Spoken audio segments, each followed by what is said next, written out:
Detective Recapped here. Today, I'm going to explain a crime film called Mother. Spoilers ahead. Watch out and take care. A middle-aged woman walks through a field of grass. Suddenly, she begins to dance, and a tormented look slowly creeps to her face. Sometime before, the woman goes on with her daily life as she works in a herbal medicine store. One afternoon, she witnesses her son get hit by a car, spurring her to rush and check if he's okay. Do-jun is extremely distressed, and after his mother frantically helps him up, he yells at her to go back to the store. Despite his mother's worried protests, he runs away and gets in a car with his friend, Jin-tae, who's set on getting revenge. Together, they follow the car to a local golf course where they search for the black Mercedes-Benz. Upon finding the car, Jin-tae delivers a flying kick to its side mirror, breaking it. Do-jun tries to copy his friend, only to fail clumsily. While waiting for the owner, the two hang around the golf course. Jin-tae guesses that Do-jun doesn't even remember why they're there, and sure enough, Do-jun is distracted by all the golf balls he's collecting.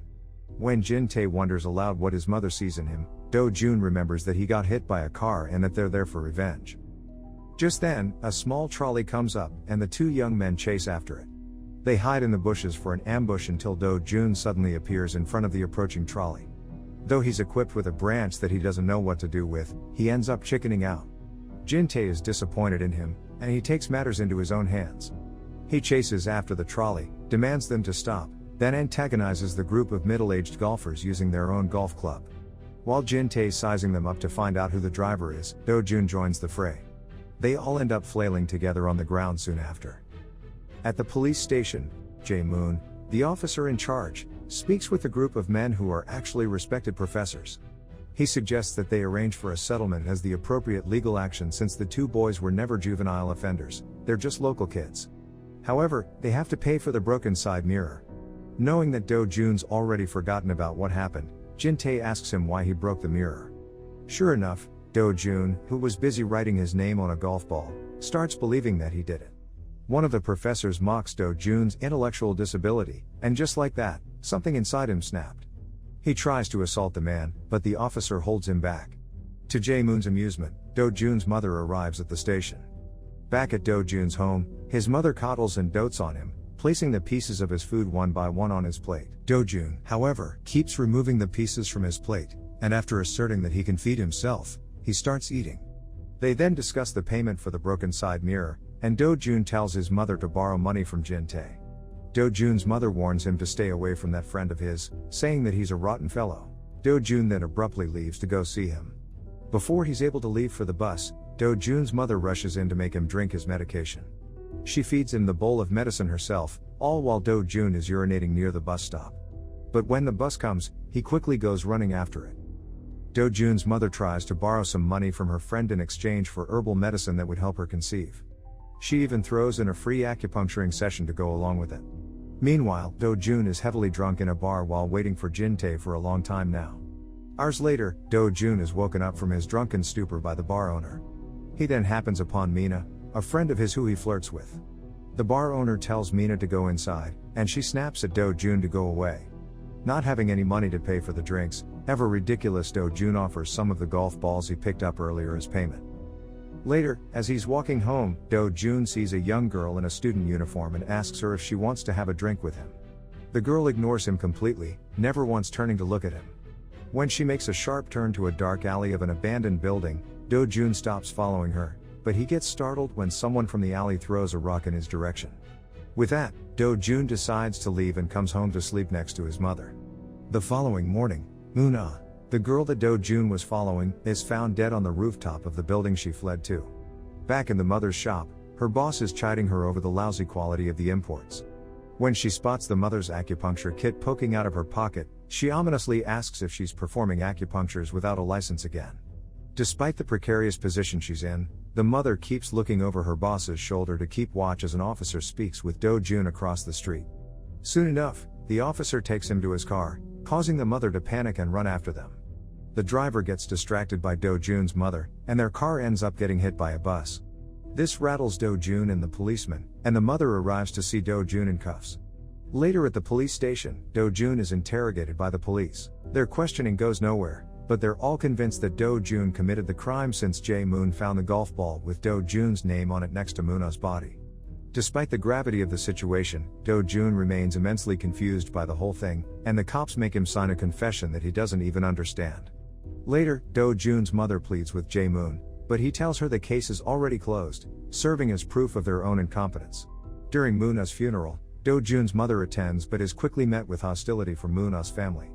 A commotion ensues when Do-jun's mother tries to tell them that Do-jun wasn't the killer, as everyone unanimously blames Do-jun for Moon-ah's death. This ends with the mother receiving a harsh slap. Do-jun's mother then tries to hire a lawyer, but he rejects their case when he meets Do-jun, who can't even remember anything from that night. Do-jun's mother then begins to suspect Jin-tae because he was the only other person who knew about the golf balls, and he didn't even come to meet Do-jun when he was supposed to. Do-jun's mother proceeds to break into Jin-tae's home to search for evidence against him. She spots a book of scientific investigation on his table, and inside his closet, she finds the golf club that Jin-tae took from the golf course. The golf club has a red mark on it, and the mother is horrified as she believes it to be blood. Before she could leave the house, she hears Jin-tae and Mina coming in, so she quickly hides in Jin-tae's closet. The young couple makes love, and together, they fall asleep. This is when Do-jun's mother takes the chance and makes her way out of the house as discreetly as possible. At the police station, Do-jun's mother is disappointed when the police declare that the blood from the golf club was just a lipstick stain. Jin-tae is even confronted about it, but he's able to clear his name. Do-jun's mother leaves the police station feeling cross and hopeless. It's raining heavily that day, but she refuses to take Officer Jae-moon's umbrella. A junk collector passes her, and she pays for his umbrella instead. She then gets picked up by one of her attorney's men. He takes her to a karaoke bar, where she finds her supposed attorney drunk and partying with his sleeping friends. He tells her that the best thing he can do is to have Do-jun institutionalized in a hospital for 4 years instead of being in jail for 15 years. When the mother returns home, she is greeted by the ever-grim-looking Jin-tae. He calmly demands a settlement since she broke into his house and even tried to incriminate him. Though the mother doesn't have enough money, she gives Jin-tae what she could and promises to pay him the rest when she can. Before leaving, Jin-tae stops to give the mother some advice. There are only 3 motives for murder: money, passion, and vengeance. Moon-ah wasn't rich, so it had to be passion or vengeance. He also notes that Moon-ah was hoisted for everyone to see, meaning that the murderer wanted to show off what he did. Finally, Jin-tae sends his sympathies as he mentions that the police used Do-jun as a scapegoat for their incompetence. For his last piece of advice, Jin-tae warns her not to trust anyone, not even him. The next day, Do-jun's mother tries to look for her next lead. She ends up speaking with some schoolboys who comment that Moon-ah was very promiscuous and that she had the nickname Rice Cake Girl. She even slept with a guy called Crazy JP, who had escaped from a sanatorium. In the prison yard, one of the inmates encourages his friend to mock Do-jun's disability, promising that it'll be funny. The man approaches Do-jun, who's crouched on the ground while rubbing his temples rapidly, as that's his thinking and remembering stance. He taunts Do-jun's disability, then backs off disappointedly when Do-jun didn't retaliate. When his back's turned, however, Do-jun suddenly gives him a flying kick. Do-jun's face is bruised up when his deathly worried mother visits him again. She expresses her concern over his poor body, but Do-jun remains dismissive of her. Then, he says that he remembered something after getting beat up. Covering the bruised half of his face, Do-jun tells his mother that he remembered her trying to kill him with insecticide when he was just 5. The revelation sends his mother screaming in horror as she feels wrought with guilt. She frantically tries to explain that she was so desperate at the time that she wanted to kill the both of them so they can go together. Weakly, she offers to use acupuncture to trigger the right nerve in his thigh so he can forget all of the horrible memories. Do-jun doesn't hear her out, and he tells her not to visit him ever again. Do-jun's mother then goes to her friend Mi-seon's photo store to have an old photo of Do-jun restored. During this time, Mi-seon remembers that Moon-ah once came into her store with a friend to develop some cell phone photos, but Moon-ah suddenly got a nosebleed before they could do it. With this new lead, Do-jun's mother visits Moon-ah's friend, who she finds near a bus terminal after school. When the girl's friend tells her that she can make phone cameras silent, the mother asks her to make hers silent too. As the girl tweaks the mother's phone inside a store, she spots 2 male students outside. The mother tries to ask about Moon-ah's phone, but instead of answering, the girl asks her to buy her a sanitary pad. Despite her uncertainty, the mother complies, and when she returns, the young girl is gone. The mother follows her to an alleyway where the students are harassing her in search of Moon-ah's phone. Do-jun's mother catches the attention of the local worker who happened by, and the worker scares off the 2 boys. The mother follows the young boys through town and calls Jin-tae. In an abandoned amusement park, Do-jun hands Jin-tae some cash, and she enlists his help. Jin-tae then beats up the two students and interrogates them. Here, they find out that Moon-ah sleeps with men in exchange for rice, earning her the nickname, Rice Cake Girl.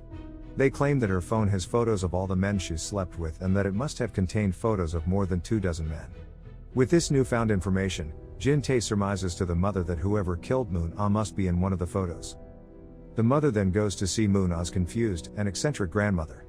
Do-jun's mother manages to trick the grandmother into giving her Moon-ah's phone. There, she sees all of the photos of the men that Moon-ah has slept with. She goes to see Do-jun, who tells her that he had remembered something. There was an old man the night that Moon-ah was murdered. The mother browses through the photos until Do-jun pinpoints who it was. Upon seeing the photo, the mother notes that she's seen the man before. He was the junk collector she bought an umbrella from. Do-jun's mother then goes to visit the old man in his house. There, she poses as a volunteer for a social workers group. The old man eases up around her and invites her to have a seat while he tells her that he's witnessed a terrible incident lately. She then offers him a free acupuncture session, specifically mentioning that she can trigger the nerve in his thigh so he can forget all of his horrible memories. Finally, the old man starts to reveal what really happened the night Moon-ah died. He was settling in the abandoned building so he can sleep. There, he noticed Do-jun following Moon-ah, and when she went to the alley, she suddenly blew up on Do-jun. Frustrated with him, men, and the world, she ended up tossing a rock in his direction, then insulted his disability. As always, this infuriated him, and without thinking, he threw the rock back at her. It ended up hitting her head, and she died from blunt force trauma. This left Do-jun confused, and as the girl's bleeding on the ground, he took her to the building's rooftop. At this point in the story, Do-jun's mother is completely horrified by the man's account of the events. When he attempts to call the police to tell them about what happened, the mother becomes blinded by rage, and she ends up killing the old man with a wrench. After coming back to her senses, Do-jun's mother panics, and she tries to figure out what she should do next. She then burns down the entire house to cover up the evidence. She moves out of there before it could burn down, then wanders around in the woods, where she becomes more and more overwhelmed by everything that has happened. Back at the store, the mother is visited by Officer Jae-moon, who happily tells her that they finally caught the real killer. On the car ride, an officer explains that Crazy JP was behind Moon-ah's murder.